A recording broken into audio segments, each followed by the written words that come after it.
Anga foli ni waliɲumandɔn be ɲɛsi aw ma Mali kɔnɔ ani Mali kɔ kan ni waati in b'a sɔrɔ aw minnu matarafalen bɛ aw ka jabaraniw kɔrɔ yasa aw bɛ se ka faamuyaliba sɔrɔ TV Sherifila bamanankan kunnafoniw na minnu bɛna ɲɛfɔli kɛ aw ye Mali kunnafoniw ani diɲɛ fan wɛrɛ taw la an b'aw ladɔnniya k'a fɔ n ko nin ye o kuma selen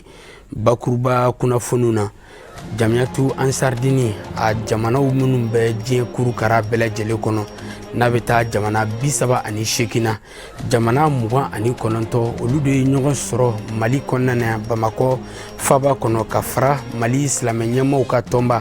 n'o ye Haut Conseil Islamique du Mali Maɲɛma Mali silamɛ diinɛ ɲɛmɔgɔw ka fara ɲɔgɔn kan jɛkuluba Groupement des leaders spirituels musulmans du Mali Maɲɛma silamɛya dɛmɛtɔ Ansaru ɲɛjɔyɔrɔ la a Seyidu Sherif Usman Madani Haidara ka fara a kan ka nin su belebele in na ɲɛnamaya ɲɔgɔn fɛ nisɔndiya ni bonya ni karama kɔnɔna na stade du 26 mars la Yirimajɔkaw fɛ yen.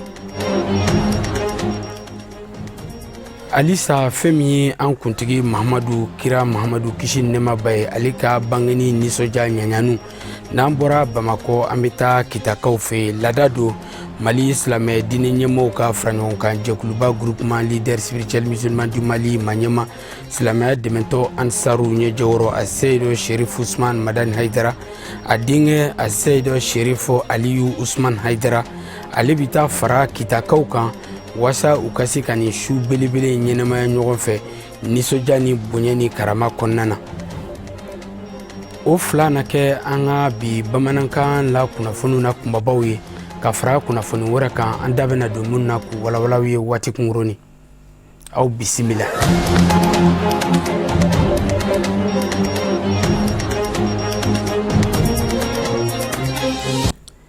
K'an ka foli kɛrɛnkɛrɛn ka ɲɛsin aw bɛɛ lajɛlen ma aw ka ɲamadali fɛ ka ɲɛsin Sherifila jabarani ma an da sera ma bakuruba kunnafoniw na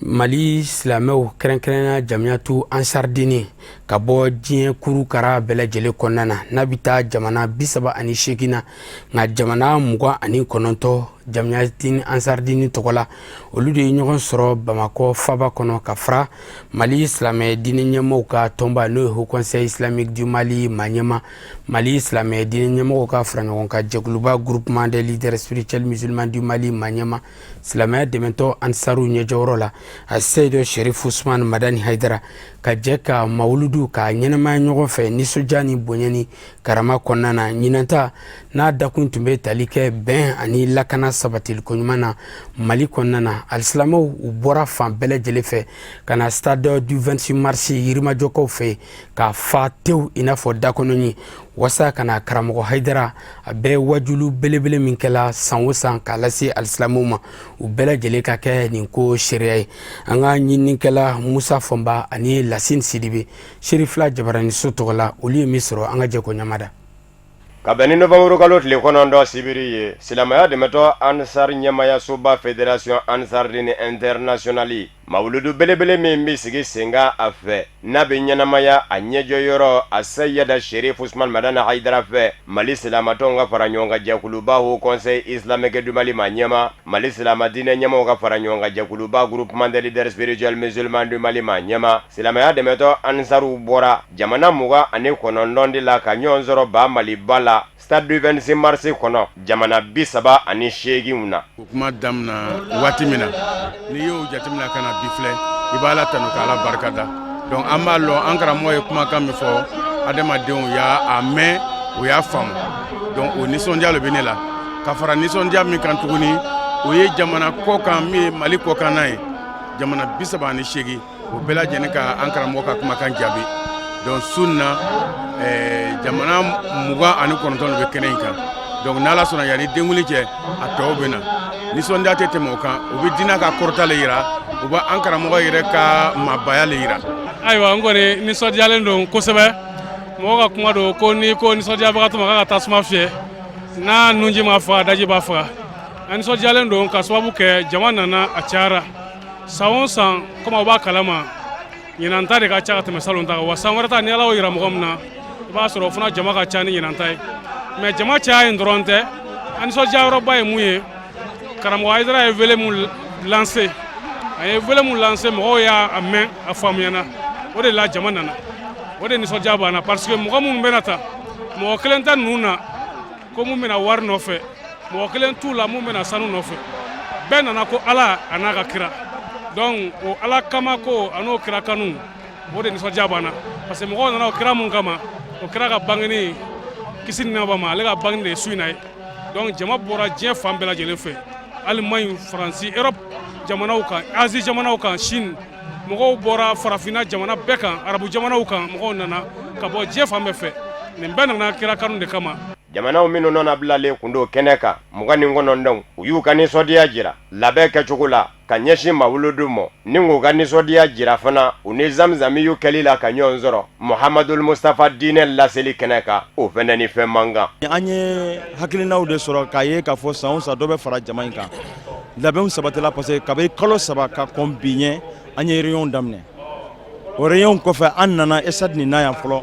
ka munumunu ko 2 kɛ k'a la kɔlɔsi mun ni mun bɛ yan mun kan ka kɛ labɛn ɲuman kan ka sabati ɲina dépense ba de kɛra i yɛrɛ ɲɛ bɛ haut-parleur la sanfɛ ninnu tɛ laada ye bon a yera k'a fɔ jama mun bɛ na ni jama cayara son fana bɛ koro a tɛ ɲa fo son ka yɛlɛ sanfɛ de donc il faut du coup o de y'a kɛ Surakata n'a ka cɛdenw n'an karamɔgɔ ka jɛ ye an ye ninnu yɛlɛ sanfɛ wase jama ka nisɔndiya u ka son sɔrɔ a lakika bon kɔfɛla ninnu fana a yera k'a fɔ haut-parleur kan ka sigi yen ni ko silamaya dɛmɛtɔ Ansar a fɔ ko baara ɲɛdɔ ka sabu kɛ jama min bɛ bisimila jama dandɛmɛ don nka cɛw ni musow de bɛ minnu kɛmɛ ka wuli ka jɔw kɛ jango bɛɛ lajɛlen bɛ se ka lafiya mawuludu la o labɛn sabatin bɛ silamaya dɛmɛtɔ Ansar kɔnɔ Sanja Mango an b'an karamɔgɔ fo ka barika la a ye wele min la a wele sera a mɛnna a faamuyara mɔgɔw fɛ o kama jama nana an nisɔndiya no ɲinan jamana minnu ɲɔgɔn sɔrɔ yan ka ban jamana 28 déclaré la ka ban minnu ɲɔgɔn sɔrɔ yan donc an b'a ɲini Ala fɛ mɔlilu Ala ka ɲuman tɛmɛ hɛrɛ la baara o baara bɛna k'a kɔnɔ Ala ka bɛɛ kɛ Ala yɛrɛ sago ye duwawu minnu bɛna k'a kɔnɔ Ala k'a minɛ bɛɛ lajɛlen ma Ala k'a minɛ jamana ma Ala k'a minɛ diɲɛ bɛɛ ma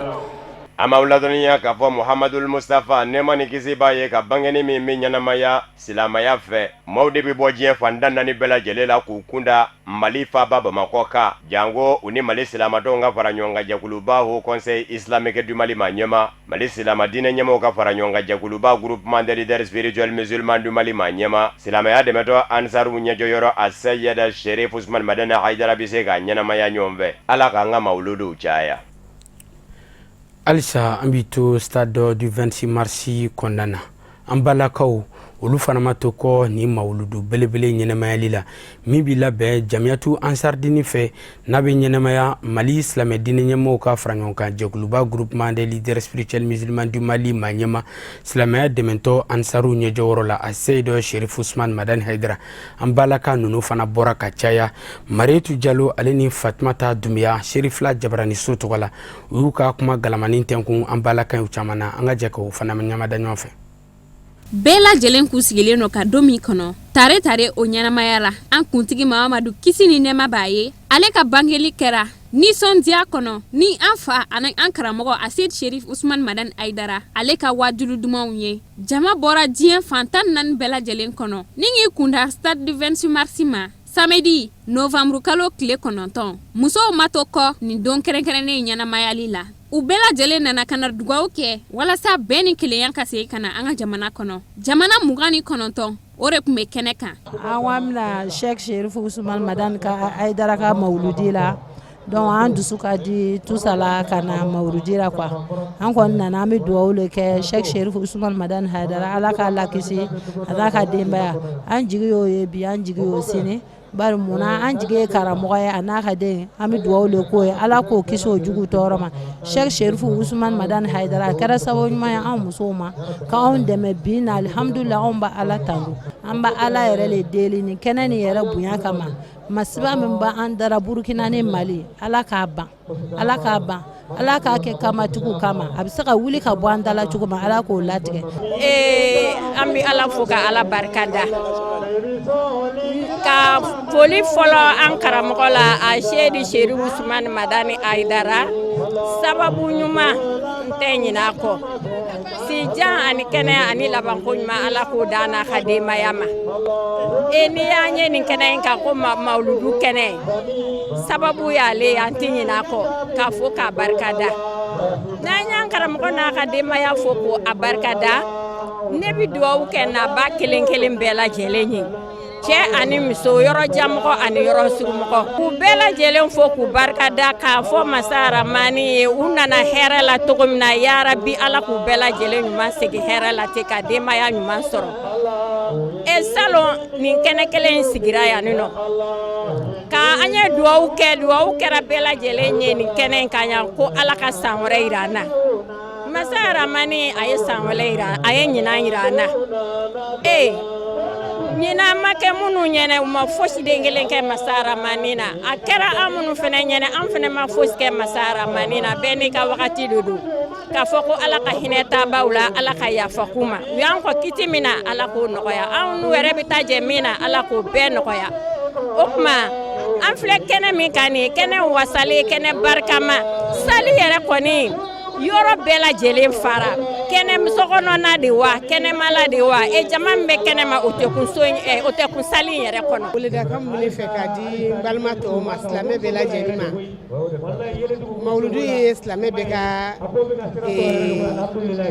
kɛta le quoi silamɛ bɛɛ kan ka mawuludu kɛ ani karamɔgɔ Hayidara nana développer k'a ɲɛ k'a d'an ma cogo min na nin an bɛ se ka fɔ ka ban ni mawuludu kalo yɛrɛ commencera ka lɔ an yɛrɛ commencera ka nisɔndiya ne yɛrɛ bɛ nisɔndiya fo ka lɔ ko n nisɔndiya depuis o waati an b'an ka nisɔndiyaw ni an ka ɲɛnajɛw daminɛ fo ka na se Bamakɔ nali ma donc mawuludu ka di kojugu dan foyi t'ara ne yɛrɛ ka ɲɛnamaya kɔnɔ bi ne bɛ mawuludu fêter ka tɛmɛ seliden ni seliba kan ne ye mawuludu daminɛ 2001 a bɛɛra min na n ye wasa ni wasalen sɔrɔ mawuludu ra walayi mawuludu kelen-kelen ne ye ko caman ala ye ko caman kɛ ne ye ala kalima nɔgɔya quoi mais an bɛ serifu kɛ fole an b'a fo n'an b'a fo k'a barika la bi bi na Mali ɲagamin nu Burkina ɲagamin nu bon an b'olu kalama jamana wɛrɛw yɔrɔ si ɲɛsuman tɛ diɲɛ yɛrɛ yɔrɔ bɛɛ ka kalan donc an bɛ dugawu lo kɛ an silamɛw bɛ se k'an kɔnɔ gɛn k'an bolo di ɲɔgɔn ma ka dugawu kɛ ala bɛ se ka ni mankan nɔgɔya cogo min na ala ka hakili ɲuman di jamanadenw ma nin kɛbaga ninnu fana ala ka sabali d'u ma ka hakili ɲumanw di quoi ala k'an bɛn kelen ma anw yɛrɛ ala k'an dɛmɛ an ka layidu ra ka ala ɲɛ siranya nɔgɔya an ye an sariya ti da ye cogo tɛ yarabi ala ka ala ɲɛ siranya d'an ma ka sabali ni muɲu ni yɛrɛmajigi d'an ma ala k'aw ka baarada jidi ala ka dugawu bɛɛ lajɛlen jaabi. N'an bɔra Bamakɔ stade du 26 mars la an bɛ an kunda kitakaw fɛ laada do san o san mawuludu n'a waatiw mana se Mali silamɛ ɲɛmɔgɔw ka tɔnba n'o ye Haut Conseil Islamique du Mali Maɲɛma Mali silamɛ diinɛ ɲɛmɔgɔw ka fara ɲɔgɔn kan jɛkuluba groupement des leaders spirituels musulmans du Mali Maɲɛma silamɛya dɛmɛtɔ Ansaru ɲɛjɔyɔrɔ a Seyidu Sherifu Usman Madani Hayidara a denkɛ a Seyidu Sherifu Aliyu Usman Hayidara ale b'i kunda kitakaw fɛ wasa ani kitakaw bɛɛ lajɛlen bɛ se ka jɛ ka nin su belebele ɲɛnamaya ɲɔgɔn fɛ cogo min na ɲinan o baara kelen o bolodara fɛ min kɛra sibiri don novembre kalo tile 9 san 2019 a kɛra kitakaw fɛ yen nɔ an ka maa minnu kɛra nin baara sariya Sirifila Jabaraniso tɔgɔ la Fatumata Jabi a n'a ka jatala Baba Keyita u ye min sɔrɔ ka bɔ yen an ka jɛ ko ɲamada.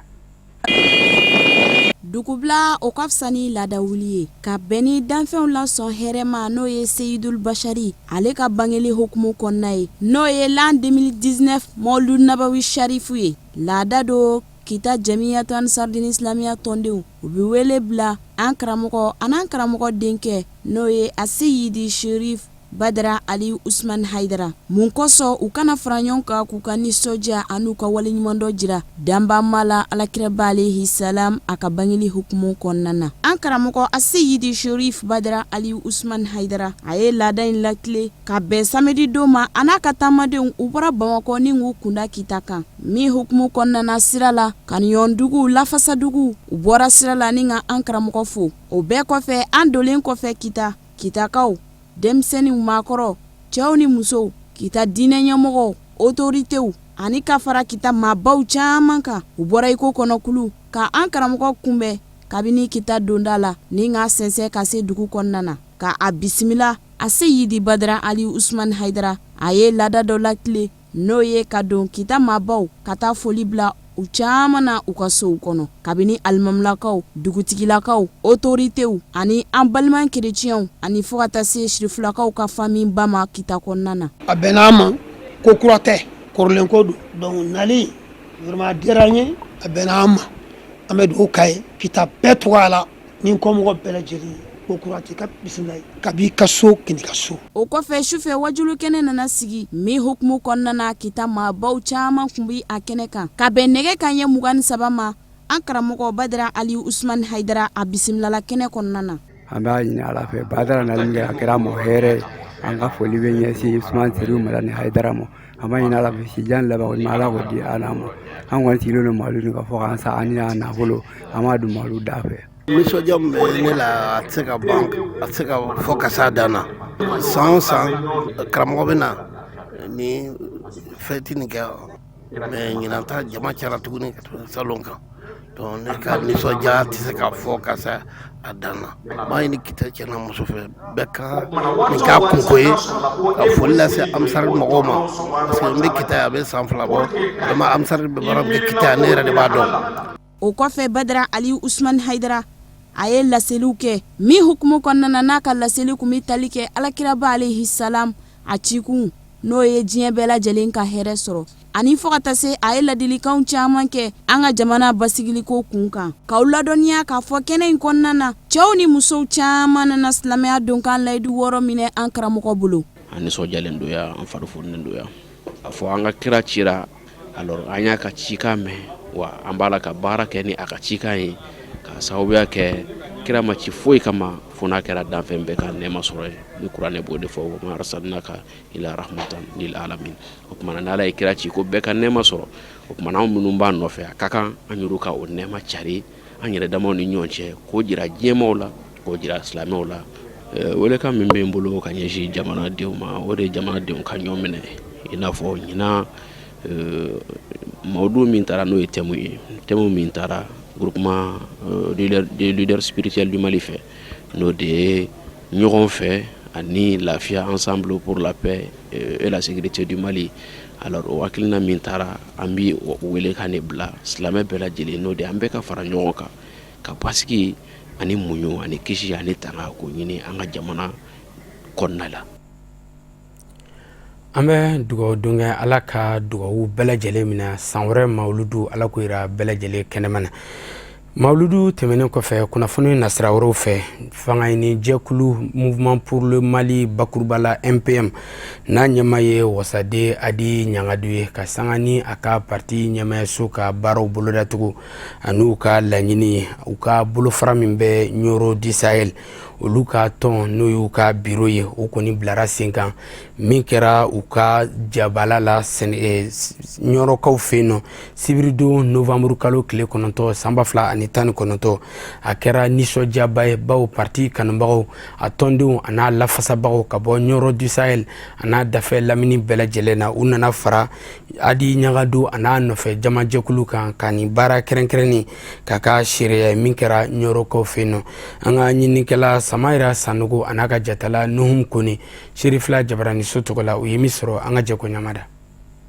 Sibiridon novembre kalo tile 9 kɛra dugukolo ŋunadon dɔ ye Cheikhna Amahu la ka Ɲoro du Sahel kɔnɔna na ka sanga ni Mouvement pour le Mali tɔndenw ani o kanibanjiw ka nisɔndiya ani ɲagari ye min bɛ don u ka rentrée politique cadre kɔnɔna na nin kɛwale de bɛ kɛ sababu ka Mouvement pour le Mali MPM ka baaraw sɛbɛkɔrɔninw don Ɲoro du Sahel kɔnɔna na hali n'a sɔrɔla parti denmisɛnnin don conseiller 64 bɛ a bolo minnu cɛla maire 2 bɛ a la fa ka taa se député 1 mɔ Ɲoro du Sahel kɔnɔna na. An ye fɛn min ye Ɲoro yan bi a ye an nimisi wasa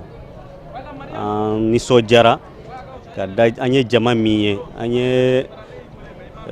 nisɔndiya min ye jama la k'an kunbɛn ka parti bisimila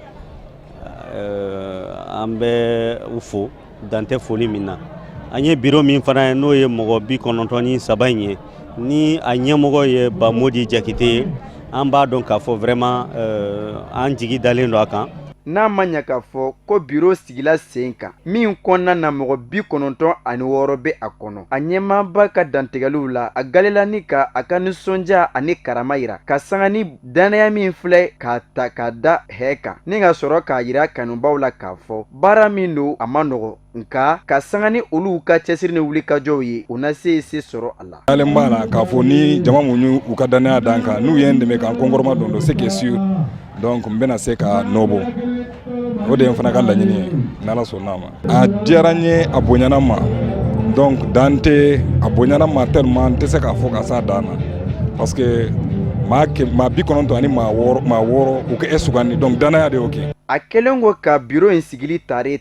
président honorable Adi Ɲangadu a ye a ka nimisi wasa a nisɔndiya yira ka sanga ni a ka tɔndenw galabu kɛnɛyali ye walasa ka se ka parti yanga bonya Ɲoro Jisayɛli kɔnɔna na. A ma bɔ kɔrɔfɔ la fiyewu fa a ka wele bila bɛɛ lajɛlen mɔ an ka fara ɲɔgɔn kan ka sigi ka fɔ kɛ damu ye cogo min na bɛn ani ɲɛta bɛ se ka na jamana kɔnɔna na. Mouvement pour le Mali, Mali ko ye yɛrɛ ko ye o parti n'a section sigira ni Bamodi y'a ɲɛmɔgɔ ye Ala barika la ni ne y'a président ye an bɛ layidu ta aw ye an bɛ baara kɛ ɲɔrɔ yalasa ɲɔrɔndenw bɛɛ bɛ se k'u tigɛ di ɲɔgɔn ma cogo min an bɛ baara kɛ ɲɔrɔ yalasa fɛnw ka se ka kɛ ɲɔrɔ min bɛ se ka ɲɔrɔndenw lafiya cogo jumɛn. Foyi si tɛ faso kanu bɔ baw dɔnnibaaw b'a yira anw na k'a fɔ ko o ye limaniya dɔ ye ka sanga ni o de hakilina ye honorable Adi Ɲangadu ye wele bila bɛɛ lajɛlen mɔ kɛrɛnkɛrɛnnenya parti politique tɔw cogo min na o bɛ se ka fara ɲɔgɔn kan a ka diya ka Ɲoro Jisayɛli bila sanfɛ yiriwa ani keleya bɛ se sɔrɔ cogo min na dugudenw fɛ. Aw b'a dɔn ɲɔrɔ kɔni duguba don silamɛ dugu don maaba dugu don ko barika bɛ ɲɔrɔ n'i ye maa ɲininka diɲɛ yɔrɔ yɔrɔ u b'a fɔ barika bɛ ɲɔrɔ ni barika bɛ ɲɔrɔ mun de ka ɲi ɲɔrɔ bɛn k'an tigɛ di ɲɔgɔn ma ka bɔ farafarali la ni an bɛnna maa bɛ politiki la ɲɔrɔ n'i bɛ ɲɔrɔ ɲɛ t'a fɛ n'an y'an tigɛ di ɲɔrɔ ma a ka ca Ala fɛ ɲɔrɔ bɛ bɔ an nu ma. K'aw ladɔnniya k'a fɔ ni section min sigilen filɛ Ɲoro Jisayɛli o n'a kɛ baara ninnu tako 5nan ye Bamako yɛrɛmarakafo sigida 4nan kɔfɛ Baraweli ta kɔfɛ Sikaso ta ani Kolokani ta kɔfɛ ka kɔn ni baara ninnu bɛɛ lajɛlen ɲɛ sanga kelen tasibila kuntara jama fɛ ka ɲɛsin maa minnu ni tora jamana kumabɔli la ka sanga ni banbanci kɛwale min bɛ ka kɛ jamana kɔnɔ ni sisadani in na. O de b'an sɛnsɛn ka taa diɲɛ fan wɛrɛ kunnafoniw na minnu bɛna lase aw ma Musa Fɔnba fɛ.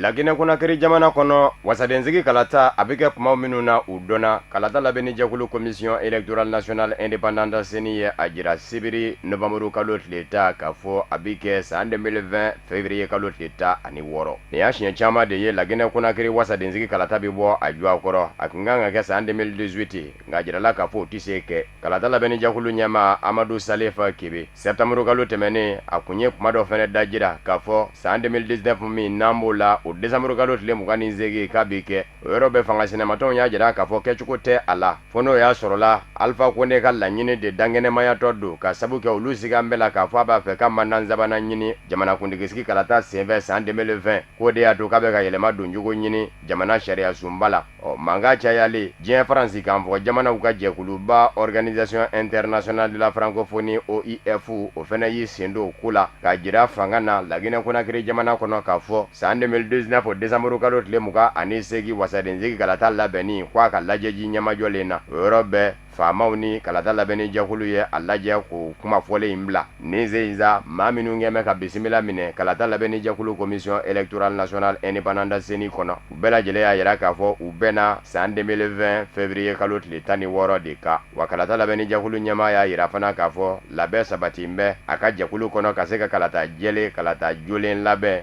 baw minan minnu fɔmɛ ko minanw ka ɲini n'o minanw bɛ kɛ kalata labɛn minanw ye ko minan ninnu bɛɛ lajɛlen bɛ sɔrɔ ka bɛn ni kuma fɔlen ye.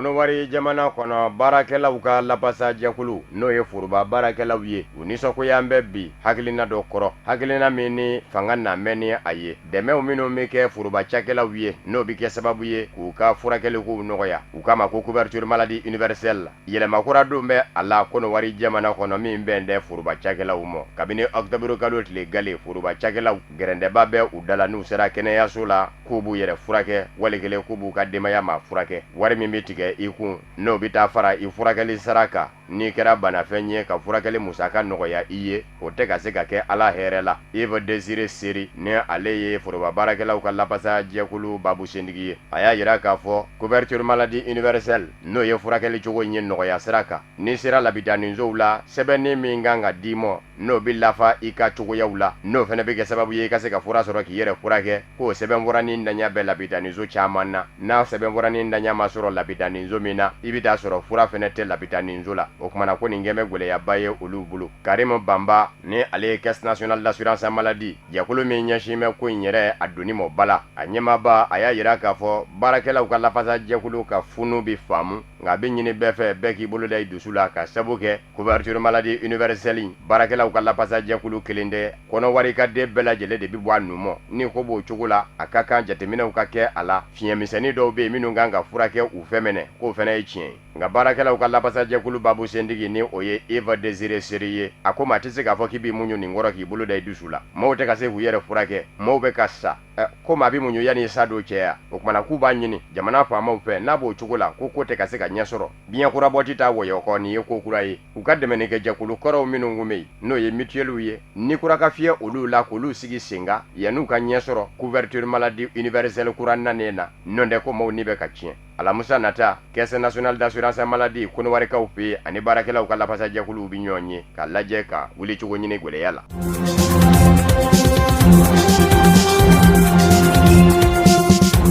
Congo Brazzaville jamana kɔnɔ foroba cakɛlaw minnu dara sɛgɛnnafiɲɛbɔ la ni kalo o kalo tɔrɔmɔɲɔ dɔ bɛ jɛ u ye u k'a ma ko pension nin y'a kalo 21 de ye baarakɛla kɔrɔw tɛ ka se k'u ka sara sɔrɔ u tɛgɛ la a kɛn bɛ tɔɔrɔ siya bɛɛ lajɛlen dɔ ye u kan o de kosɔn u y'a ɲini Congo Brazzaville minisiri ɲɛmaa Clément Mwamba fɛ a ka lajɛ ka jateminɛ kɛ olu ka cogoyaw kan n'o tɛ u sɛgɛn bɛ Eugène Bakula ni ale ye baarakɛla kɔrɔw ka lapasa jɛkulu ma ɲɛmaa ye a ko degun siya bɛɛ lajɛlen dɔ bɛ olu kan bi cakɛda min ɲɛsin bɛ jiko ma Congo Brazzaville olu n'an bɛ ji tigɛ ale ka denbaya la k'a ka kɔntɛri bɔgɔti wa ale yɛrɛ ka ji dɔɔni sɔrɔ sanji de nana a sera ka dɔ minɛ o la ko kumana k'u b'a yira minisiri ɲɛmaa la k'a dɔn k'a fɔ olu ye maaw de ye minnu bɛ k'u sɛgɛnnafiɲɛ bɔ bi nka u ye baara baden de kɛ jamana ye jamana man ka olu bilama minɛ i ko baga ko hali baga yɛrɛ n'i y'o minɛ k'o bila bagan marayɔrɔ la k'i n'a balo ko kumana ko baga bɛ ɲini ka fisaya ni olu ye baarakɛla kɔrɔw k'u bi a ɲini minisiri ɲɛmaa fɛ a ka fɛɛrɛ bɛɛ lajɛlen tigɛ u ka kalo 21 min juru bɛ jamana ɲɛmaayaso la a ka bɔ ka d'u ma n'o tɛ ko kɔngɔ b'u la mina bɛ u la bana bɛ k'u fa u tɛ se ka da dumuni san yɔrɔ dɔw la wa fura yɛrɛ kɛrɛbɛ tɛ Congo Brazzaville la gwɛlɛya min bɛ a ka bi taji sɔngɔ bin ni gɛlɛya don bawo kabini san 2014 ni taji sɔngɔ binna diɲɛ seleke naani suguw la a kɛra sababu ye ka Congo Brazzaville sɔrɔ sɛbɛkɔrɔ ɲɔngiri.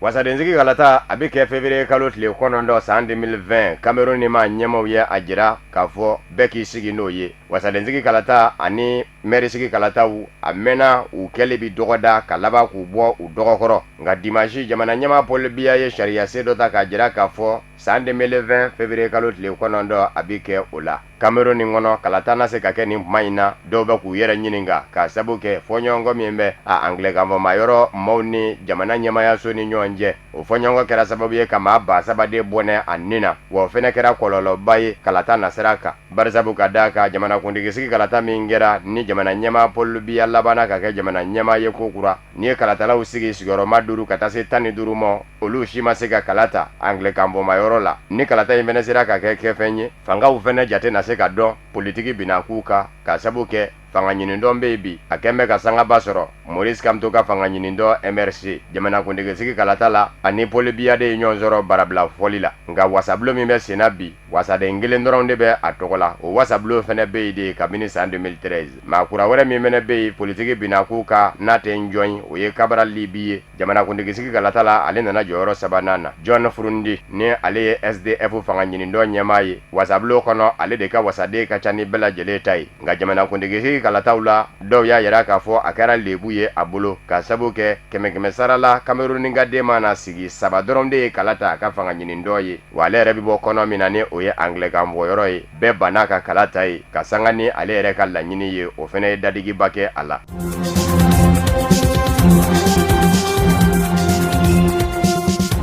Tunisiakaw fɛ minisiri ɲɛma o kan ka jira nin dɔgɔkun in kɔnɔ jamanakuntigisigi kalata kɛlen kɔfɛ fanga ɲinindɔ min kɛn bɛ ka diinɛ berefini bere a yɛrɛ la ni o ye Ennahda ye jate la ale de kan ka minisiri ɲɛma jira ka sabu kɛ wasaden fanba a y'o sɔrɔ wasadensigi kalataw la nka wasaden hakɛ min fɛnɛ jate mɛ n'o bɛ se ka kɛ sababu ye i kelen k'i jɔ ni minisiri ɲɛma dili ye a m'o wasaden hakɛ fɛnɛ sɔrɔ o de kosɔn kumaɲɔgɔnyaw bɛ senna Ennahda fanga ɲinindɔ ni fanga ɲinindɔ wɛrɛw ni ɲɔgɔn cɛ janko nin dɔgɔkun in kɔnɔ u ka se ka minisiri ɲɛma dɔ tɔgɔ di jamana ɲɛmaakura ka yɛsɛsaya de ma ni maa caman gɛn kun bɛ k'a jira k'a fɔ Ennahda fanga ɲinindɔ ɲɛmaaba Rachida Ghannouchi de bɛ sɔn ka kɛ minisiri ɲɛma ye nin y'o bɔlen ye a mɔ bawo Ennahda fanga ɲinindɔ y'a ka sigiba kɛ o sigiba senfɛ u y'a jira k'a fɔ u ka ɲɛmaaba Rachida Ghannouchi a bɛ kɛ wasabulo ɲɛma ye Ennahda ka siga k'a tɔgɔ di k'a ka kɛ minisiri ɲɛma ye o ma sɔrɔ dɔwɛrɛ fɛ u ɲɛ bɛ la k'a fɔ fanga ɲinindɔ minnu bɛ yen ni u n'olu kan ka se ka kuma ka bɛn ko la ni ka sɔrɔ ka Rachida Ghannouchi tɔgɔ di o fanga ɲinindɔ ninnu caman bɛ sɔn k'u jɛngɛ n'u ye Rachida Ghannouchi tɔgɔ fɔ u ye a kana na taa kɛ lebu ye fanga ɲinindɔ mɔ ɲɛfɛ o de y'a to u sinna ka ale yɛrɛ bɔ minisiri ɲɛmaaya jɔyɔrɔ ɲinini na k'u ɲɛsin wasabulo ɲɛmaaya mɔ n'a ye o kumana Ennahda fanga ɲinindɔ ani fanga ɲinindɔ wɛrɛw u bɛna lajɛ ka bɛn maa wɛrɛ kan hali n'o ma kɛ Ennahda fanga ɲinindɔ maa ye a kɔni ka kɛ maa ye maa min ni Ennahda fanga ɲinindɔ hakilinaw bɛ taa ni ɲɔgɔn ye k'o tɔgɔ di jamana ɲɛmaakura ka yɛsɛsaya de ma Tunisie jamana kɔnɔ jamana sariya sunba kɛn bɛ ka jira k'a fɔ kalo 2 jamanakuntigisigi kalata kɛlen kɔfɛ a ka kan minisiri ɲɛma tɔgɔ ka di jamana ɲɛma mɔ a k'a ka baara bolodalenw kalifa a la u ka wale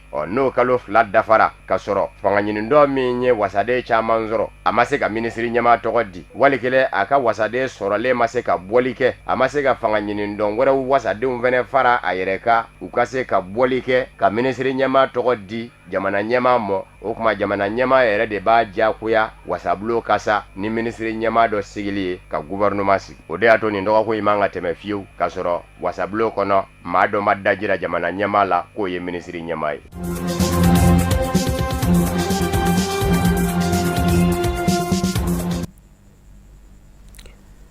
ko jɔfɛn bɛɛ lajɛlen dafɛn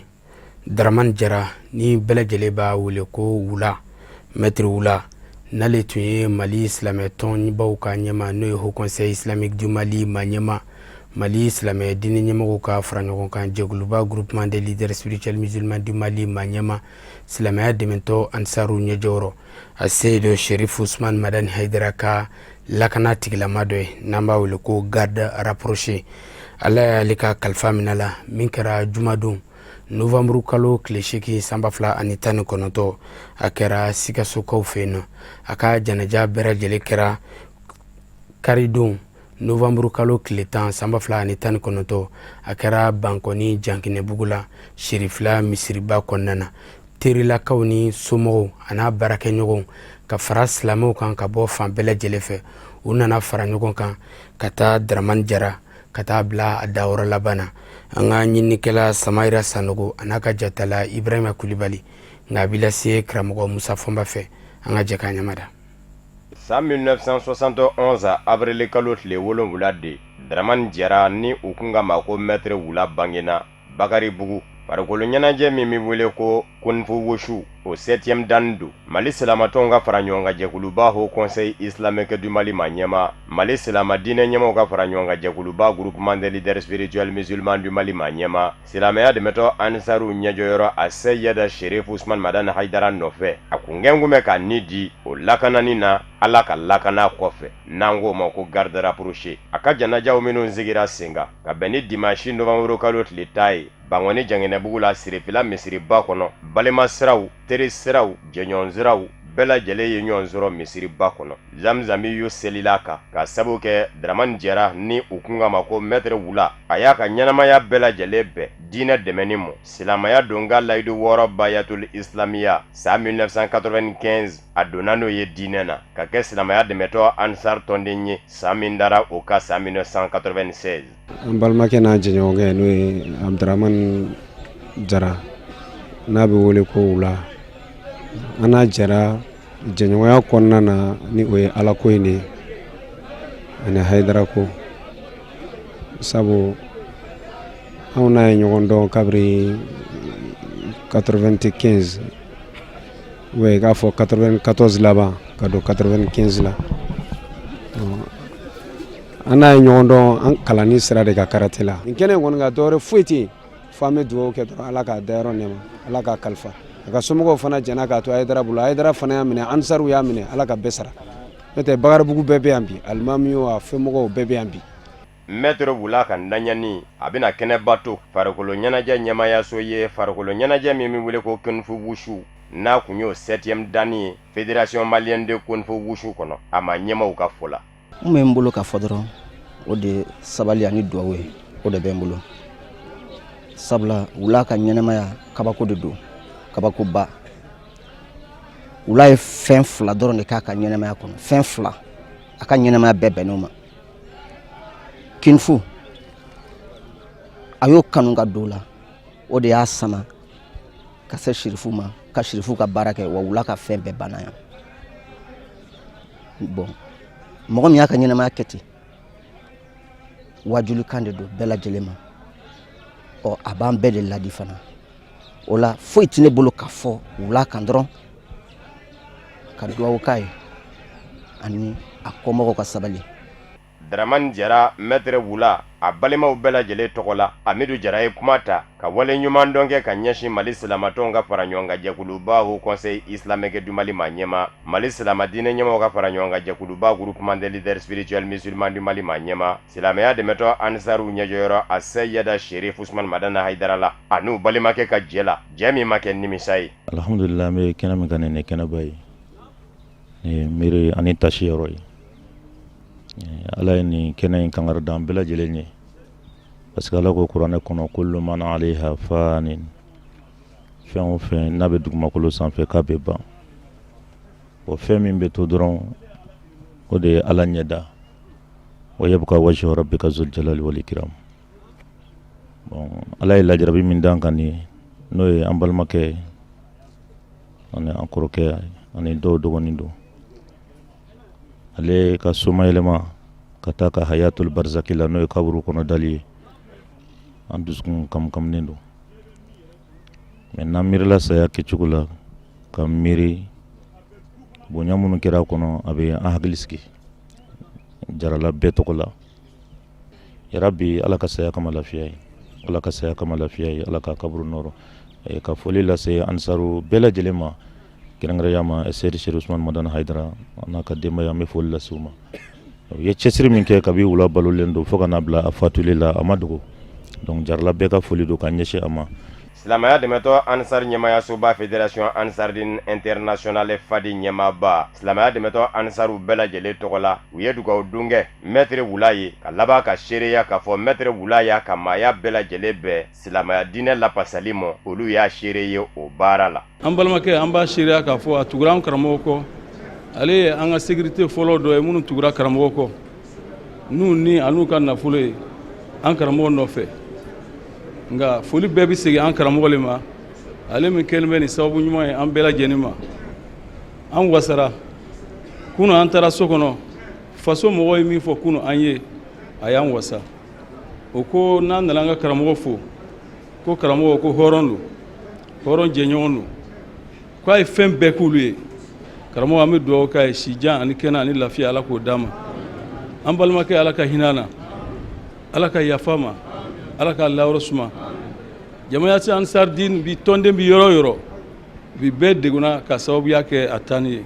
Daraman Jara ni u kun ka ma ko Maître Wula a fatura ka si to san 40 ani san 8 na a dayɔrɔ laban bɛn bɛ Sotiba kaburu don ma a fatura ka muso 4 ani den 15 de to a kɔ ala ka hinɛ i la Maître Wula. Amina yarabi.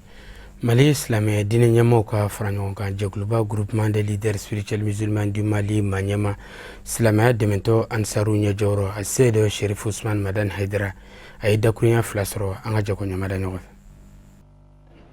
Wula an b'ale min ka kɛnɛ kan